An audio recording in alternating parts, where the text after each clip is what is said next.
Hey guys, what's up? It's the Chinist. Today is October 18th, Wednesday, New Comic Book Day. I have my haul here of 24 and no duplicates this week, surprisingly. So yeah, kicking it off, we have the Incredible Hulk. So this starts off the new renumbering for Legacy. So I normally do not pick up Totally Awesome Hulk. I pick that up in trade, and I'll pick up any key floppies that kind of come out on a monthly basis. So here we go. This is one. Right. Next up on the Marvel Legacy, it's going to be the Mighty Thor. Another title I normally do not pick up on a monthly basis. I'm going to pick this one up in trade. I've not started this one yet. I do know that, yeah, this one was a wraparound. So yeah, pretty cool.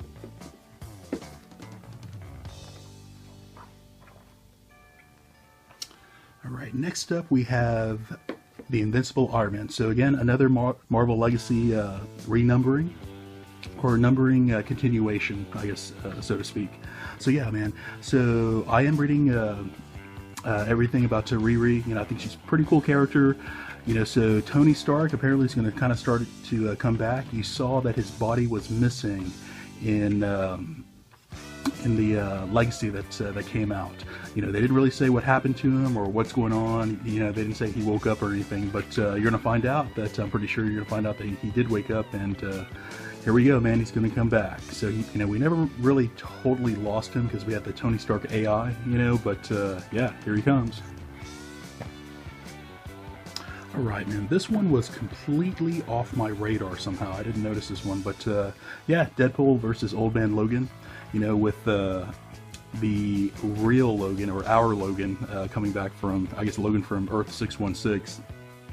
Man, I was kind of getting tired of Old Man Logan, to tell you the truth, and man, really ready for the original Logan to come back now at this point. So I'm kind of curious what they're going to do with Old Man Logan. So yeah, I'm not really too much into Deadpool, that much, but yeah, I want to see them fight or see what happens here. Okay, another one-shot from the Dark Knights. This is Batman the Drowned, and man, these one-shots have been amazing in my opinion. Like, amazing. I love Metal series overall as well. Man, everything that they're doing right now with this is great. So yeah, so I guess on this one we're doing like a little gender bender somehow, because I don't know if it's Bruce Wayne, or I assume it's Bruce Wayne, but yeah, it's going to be a female here in this world, and somehow this female takes Aquaman's powers. So yeah, curious to see what goes on here. Again, every one shot has been amazing. Actually, the Cyborg one was my least favorite. I think that may be everyone else's most favorite, but man, all amazing nonetheless. So yeah, check him out. Dark Knight's Batman the Drowned. Alright, next up we have The Realm. This has been an amazing title. The #1 just came out last month, but man, I thought they did a really good job. And I guess we have, I guess Michonne learned how to shoot a bow and arrow. Yeah, just kidding.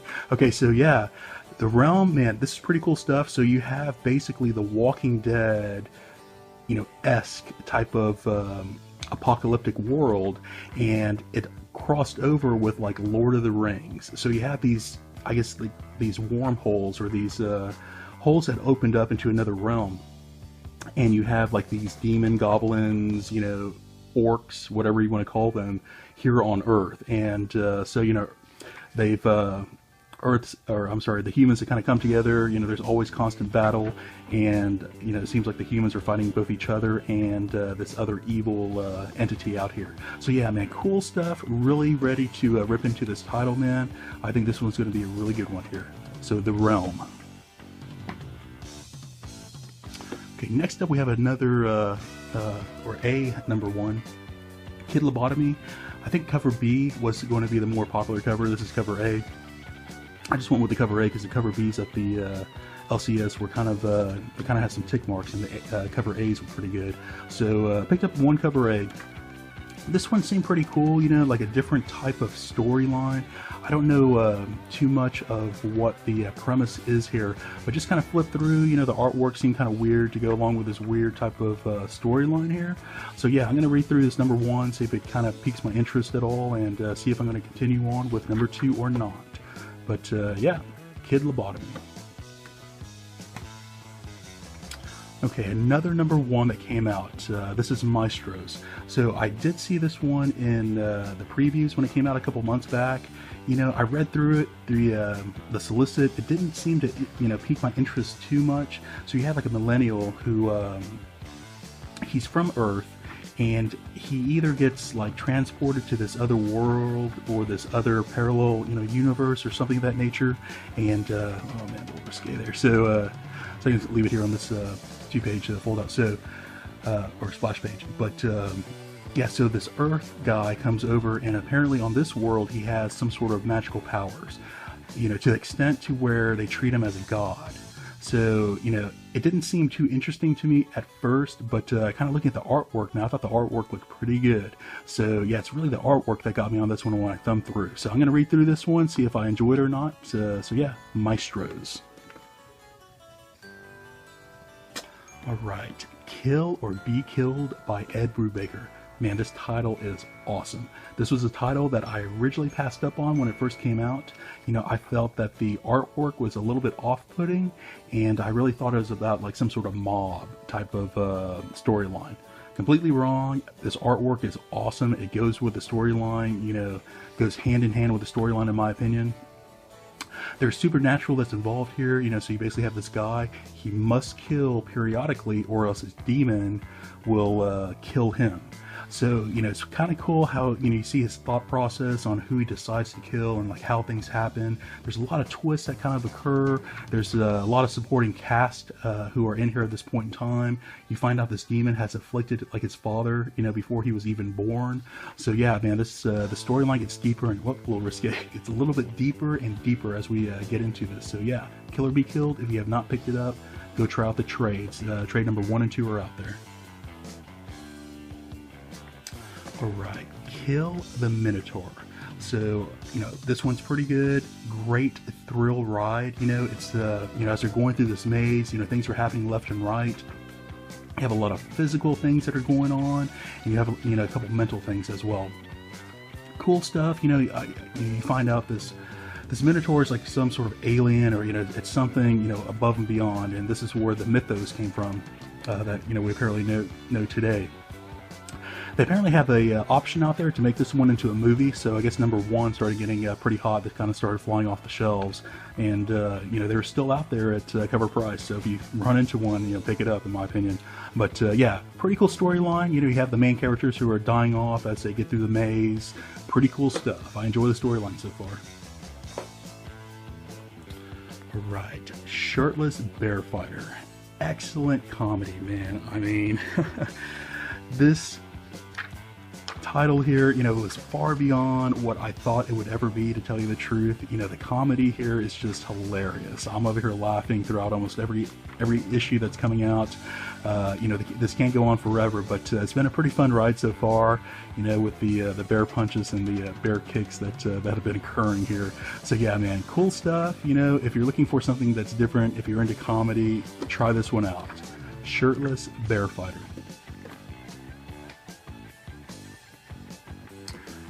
Another one I'm waiting to read for this week, Super Sons. Great stuff, man. You know, I really love John and Damian.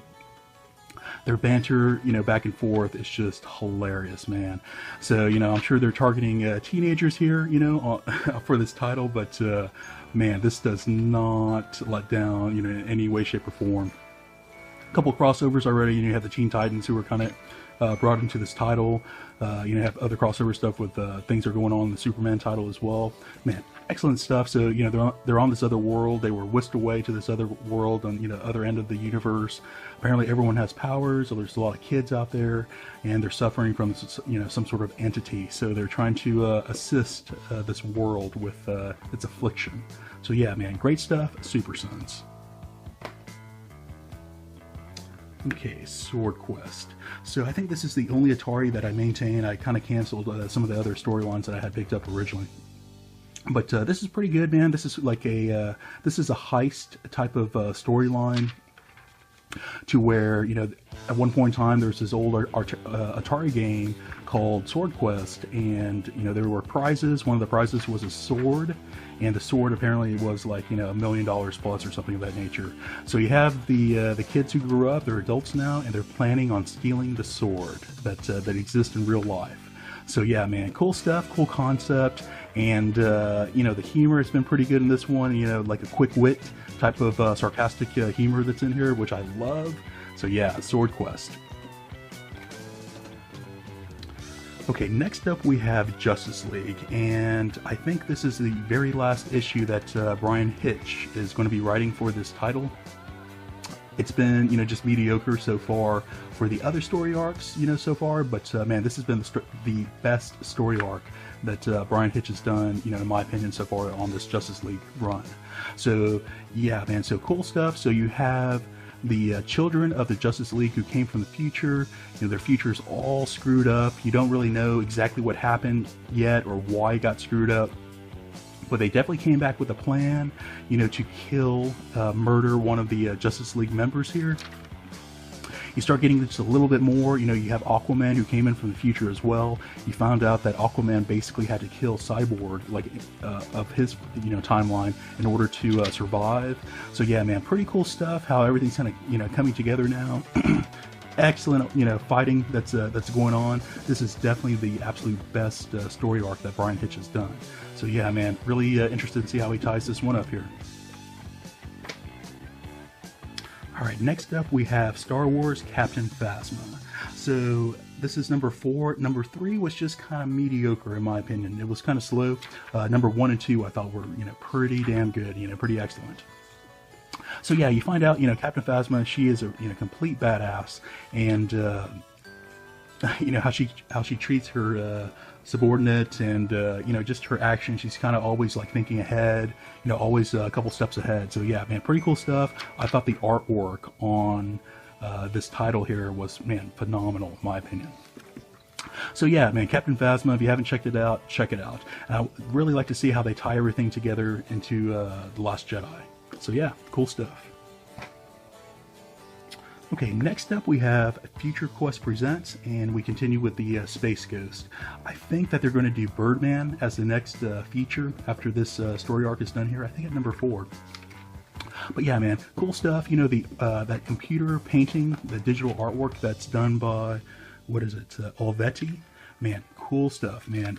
I think the last story arc that he did I thought was a little bit better, but man, I love this you know, digital painting type of approach to these comics, man. I love the detail you get out of that. It's just so elegant, you know, it's like elegant detail, you know, at the same time.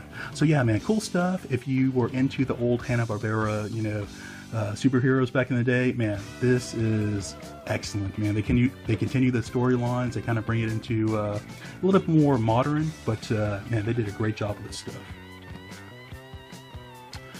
All right, for the zombie lovers, Dead of Winter, try this one out. I thought this was pretty cool. Everything really centers around this dog. This dog apparently was like some sort of, like, you know, acting dog before this zombie apocalypse kind of broke out. You know, one of the main stars, but really the supporting cast of humans here, and you get just a little bit of, they've done some pretty good character development, even though we're only, I think it's issue number 3, and yeah, you know, we're just kind of getting into this this world here, but they've done a pretty good job on the character development so far. I like this old guy who wears the Santa Claus outfit. But yeah, man, if you're into zombies, try this one out. Some pretty good action and some pretty good comedy go along with it. Yeah, Dead of Winter. Alright, Curse Words. I love this title, man. Charles Soule, I think he does a great job at this storytelling here. So yeah, man, so you have Wizard, you have his daughter, Margaret, who he's always changing into a different animal of her liking, you know, whatever she kind of feels like, he kind of agrees to it. But pretty cool stuff, you know. You have, what is her name, Ruby Stitch, who's come into Earth, and I think she, you know, she broke away from the Master, you know, the same thing that Wizard kind of did, and she's kind of learning how to, she lost her magic just how Wizard did at the very beginning, and she's kind of learning how to get her magic here on Earth, and it kind of always goes back to belief and faith. you know, so Margaret's kind of helping her out and getting her magic back. But man, great comedy. You know, there's pretty good action that kind of goes along here. You have the evil henchmen, I guess. They're kind of having like a battle to see who's going to be the next henchman to go to Earth to try to kill Wizard. So man, great storyline. You know, the artwork I know is a little bit whimsical along with the coloring, but man, the action, dialogue, and the humor that's in here is, man, stupendous. Okay, next up we have Champions, and this is part 2 of a crossover between Avengers and Champions, Worlds Collide. And that last part, number 1 that came out on the Avengers side, man, I gave that one a 5 out of 5. I thought it was awesome artwork, awesome dialogue. The interaction between Champions and Avengers I thought was just awesome.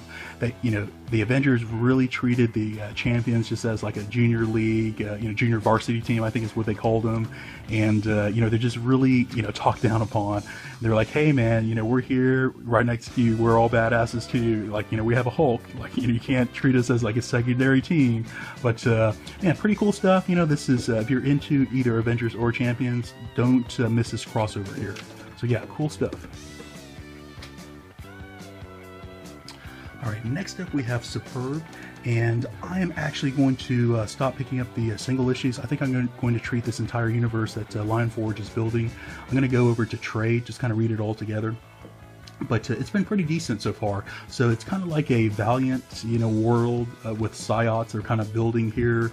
You know, they're kind of starting from scratch. There's like this cataclysmic event that happened, and from that point on, you know, X amount of humans got powers, and cool stuff. You know, it got a little bit slow on some of the titles that were out there. Noble's out there along with this one and Excel, but pretty cool stuff so far. But I am going to switch over to trade.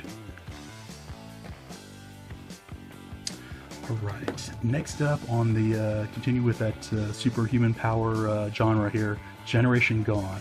This was like a surprise hit in my opinion. You know, it really seemed interesting to me, so you know, I was for sure going to pick up that number 1, but I did not think it would be this good. So man, this is really cool stuff if you're into, you know, the superhuman mutant powers, but this is like a real world take on it. You know, a lot more darker, you know, irregardless of what you see on the artwork, if you feel it's a little cheerful, you know. But man, great stuff. You know, you really start out with a trio who gets these powers first, and the powers come from like a computer code. They get their powers first, and they're like, you know, really, you know, strong superhuman powers. Of the 3, one of them becomes evil like right off the bat and has like a falling out with the other 2, and you find out the last 2 kind of have a falling out as well, so everyone's kind of gone their own separate ways, but one of them is like clearly evil and will be the antagonist, you know, going forward. But man, cool stuff. If you know, really dark.